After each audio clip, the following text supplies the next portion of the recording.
So this is a great bike for all different sorts of rides. So if you're taking your bike out of the garage... Also, women, I just want to point, can I point out a few little things that I have learned riding bike? This seat is probably not the seat you want if you're going to do a lot of miles. Women, unless you wear the padded bike pants. I was going to say the padded shorts. Yeah, but this seat is not you can get the larger saddle seat, which I find much more comfortable. Yeah, definitely. There are lots of changes you can make to a bike to make it more comfortable for you. Right. Which is an important point. So can you walk through oh, we didn't finish. So this is like for all purpose. Yeah. Okay. All different types of riding. And what about the racing bikes? Yeah, a racing bike is good for racing, for doing really long rides. But the drop handlebars that you have on racing bikes are not that comfortable for people riding in street traffic. Right. So I like this because it has a nice flat handlebar. You can look up. More visibility. Exactly. Yeah, you can see what's going on the road. Right. You don't want to be hit by a bus. No, you do not. Or by another bicycle, which is probably really more than what happens. As more people start riding, you have people all over the place, especially on greenways. What do you think of the bike lanes in New York City? I think they're great. Yeah, I do too. I think it's But I think it's also really important that people ride according to street law, you know, and just make smart decisions as they're riding, even if they're in a bike lane. Exactly. With the flow of traffic. So the basic bike inspection. So you pull your bike out of the garage after not riding for a year or season, whatever. You want to check over your bike to make sure it's in good working condition, just like you have a car inspection. So an easy way to remember what to look over is to go through your ABCs.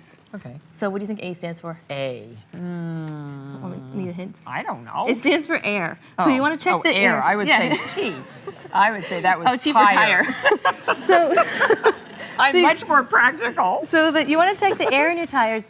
Just give the tire a squeeze, and you'll see that is kind of squishy. You want them to be hard as a rock. Right. Yeah. Okay. So to pump your tire, you're just going to take your floor pump here, and on the side of the tire, it actually tells you exactly what to pump it to.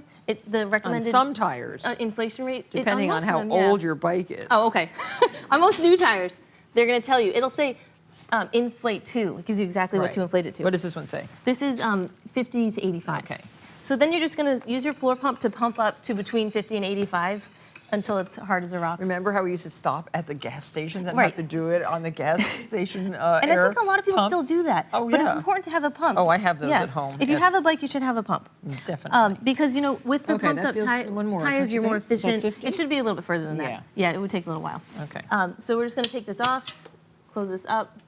This will make for a more efficient ride, and you'll be less likely to get flat tires. Okay, A, B. Brakes. Brakes. So, of course, you want to have working brakes. So you squeeze the brake levers. The brake levers should not touch the handlebar. There should be about a thumb's width in between the brake lever and the grip. Yes, okay. So those are working fine. Okay. And then C is for chain. So just like you have to add oil to your car engine to make it run smoothly, you have to add oil to your chain right here.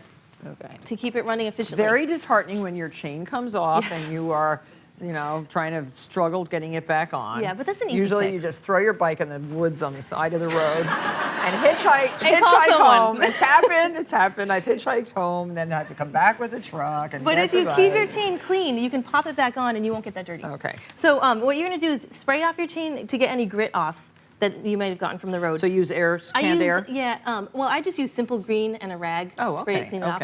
And then you're just going to put the oil right here in the middle of the link and drip it as you rotate the pedals backwards. How often should you do this? About every 100 miles or after you ride in the rain. Okay. And this is going to For prolong most of the us, life. every 100 miles is probably every right. couple years, For me, it's every few days, yeah. So this is going to prolong the life of your chain and all the components in the back. Yeah. Yeah. So that's the ABC check. Okay. Now, before we move on, I want to make a mention of the seat height, if that's okay. So seat height is really important. I think a lot of people who are nervous about riding in street traffic, I'm glad you can do that. Yes. They'll put the seat very low so they have a bailout so they can put their feet flat. But that's exhausting. It is, right? Yeah. So it's hard to ride up hills. You know, you start walking up hills, then you don't want to ride your bike ever again. This is pretty good. So that is good because you have a slight bend in your knee. But if I were riding more, I would have it up a little bit higher. Inch, yeah. So the measure is that when you're your foot is at the top of the pedal stroke, your leg wants to be nice and level. Okay. So that looks good. Yeah, very good. And this is going to keep you comfortable riding. You just get some power on the pedals. And what about S? Shoes. Oh, I was going to say that's ABCS. ABC. Shoes, yeah. There are cycling shoes you can wear, but important to wear good shoes. Don't wear your spiked high heels because if you fall Yeah, definitely. And then many bikes also have the lock-in. Exactly. That's what I ride with sometimes. You do with the lock-ins? And you can loosen them up so that you can easily clip your foot out. Once I forgot, though. Oh, geez. I forgot that I was locked in, and I stopped, and I was... It's a quick lesson that you learned. I went right over sideways. Yeah. Not fun. Right. So what other equipment should a cyclist have? So let's go through some of these things here. You don't really need a lot. You don't have to carry everything. This. H is for helmet. Yes. So your helmet is really your last line of defense. Hopefully you're never going to need your helmet, but you should always wear one just in case. So you want to wear it nice and flat on your head. So that's backwards. So the front. This is a good point to make. Think of it. The front of the helmet usually has the little visor here. Ah. Yeah. So nice and flat on your head. Beautiful. With about one finger or two over your eyebrows. Yeah. Not all perched back on your head. Right. So the side buckle should be right under your earlobes, and then the bottom chin strap needs to just be 1 or 2 fingers under your chin. Aerodynamic. Yes, this one has lots of nice ventilation, so you'll stay cool. At all, look. Yeah, you'd have to adjust it a bit to get it fitted properly. So then the other items here, we have a great little Cannondale bag that sits on the back of your saddle, and you can keep your little items in here. Your multi-tool. Oh yes, this is so important. And you can use it at home. I use mine to do all kinds of little household things. Yes, and then your tire levers if you have to fix your flat tire. Excellent. A great skill to know how to do. Yes.